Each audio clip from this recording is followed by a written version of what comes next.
Today we're in the garden and it's the end of the season. Yeah, you've worked hard all summer long, produced a good vegetable crop, and you've harvested, but you still have one more chore that you need to do in the garden today, and that is removal of the diseased plants that's still in your garden. We have tomato leaves that have summer blight, southern blight on them.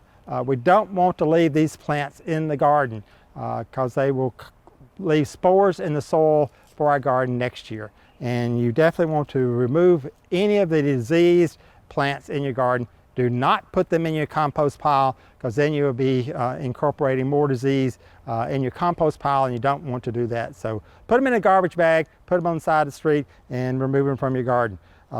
Sometimes we'll have mummied fruit or diseased fruit on the plant that you also want to make sure you get out. So just pull those tomato plants up, get them into a garbage bag, and get them out of your garden so you eliminate disease for next year's crop.